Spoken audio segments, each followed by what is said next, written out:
How to quickly create an org chart in PowerPoint. So I have a PowerPoint slide here. I'm just using a standard title and content layout. And I have put a bulleted list of the roles within the organization. So I have a CEO here. I've got COO who will be reporting to the CEO. I've got various VPs here that are reporting to the COO, the Chief Operating Officer. I've got a Chief Financial Officer with a couple of roles reporting to them, procurement and payroll, and I've got an executive assistant. What I'm going to do is click in front of the COO position, and the COO is going to report to the CEO. So I'm going to hit Tab on my keyboard, and it's going to bring that COO underneath the CEO. I'm going to do the same here with these VPs. So these VPs are sitting under the Chief Operating Officer. So I can press Tab twice, and now when I move to SmartArt, these will be reporting under the COO. My Chief Financial Officer is going to be under the CEO, so I'm going to tab once. And my procurement and payroll positions, I'm going to tab twice so that they're sitting under CFO. And my executive assistant is going to be directly reporting to the CEO. If I've tabbed too far with any of these, so now my executive assistant would be reporting to the CFO, I can use the decrease list level icon here to promote them back to reporting to the CEO. So once we have this structure in place with the tabs, what we can do then is convert this list to SmartArt. And to do that, we click on this icon here, convert to SmartArt. We don't want any of these type of graphics, so we're going to go straight to more SmartArt graphics. And we'll get another list up, and we want to go to hierarchy. So click on hierarchy, and there's various different org charts here that we have available. There is a basic block list org chart. We have got one with pictures. So that's really good if you wanted to put images in as well. We have name and title organization chart. We've got half circle, and we've got circle picture hierarchy. So there's various different ones we've got there, but I'm just going to go for the org chart, the standard org chart for today.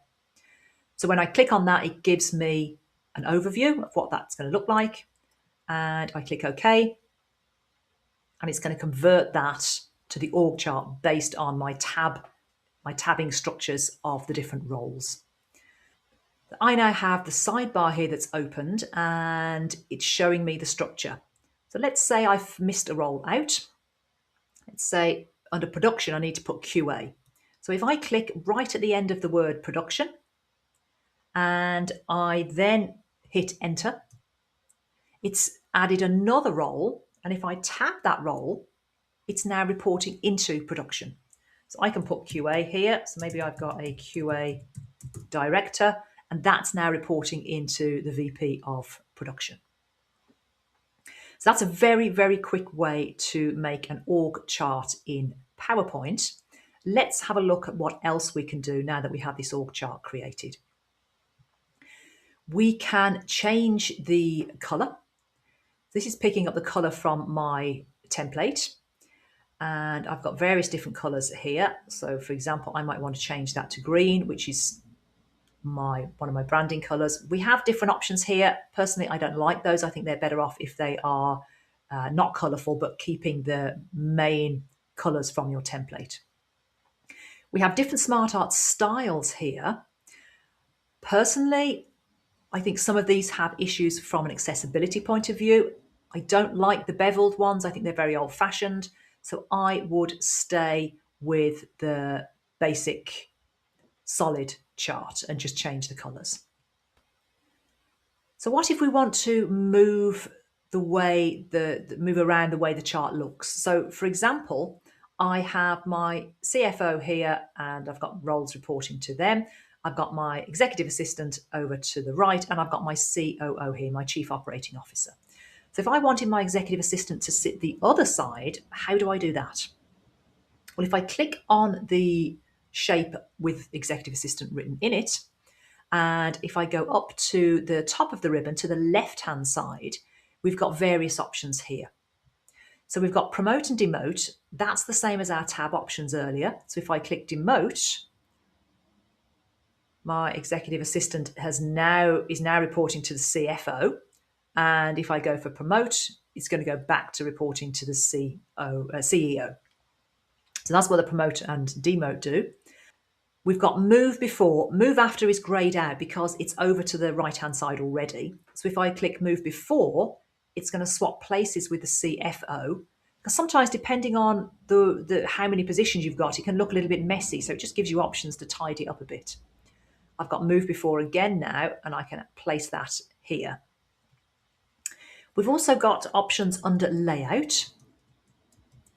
So we can have a standard layout, which is what I'm looking at now. We've got both, and that might not change for this example. We've also got left hanging and right hanging. And that isn't going to change for this example, but if you've just got one list, what you'll see is if the items are on one side, you can change them from one side to the other. So from the left-hand side to the right-hand side, and that's the left hanging and the right hanging, and both is where you'll see a list going down the page. So depending on what you've got, do have a look at the layout and see if anything else makes sense for what you're trying to achieve. If I click on the CEO's box, my SmartArt design, and I've got add shape. So we've got add shape after, before, above and below. That's a bit like our hitting return in the sidebar and adding shapes that way. So we can add them in two different ways, always more than one way in PowerPoint. We've also got add assistant. So that will add another box here, but it's coming in directly under that CEO role. And we've got the other roles here. So sometimes that could be the better place for an assistant to be because it's directly under the CEO because it's their right-hand person, but it's not on the other sort of operations structure. If we click on the little arrow here, we get to see the pane. And what I could do here now is I could remove this one. I'm going to press copy before I remove it. So I could delete that one out and it deletes that square. And now I could come in here and where's my assistant here? I could type in my executive assistant and it's put that text in there. And you can see how the structure has changed again now. And now that I have a different structure, let's go back and look at those layouts. So now my layout buttons will work and we've got the left hanging, we've got the right hanging, and we've got one for both, which I think is probably going to look the same as standard. No, it's slightly different. So you can play around with those and it will help move them around.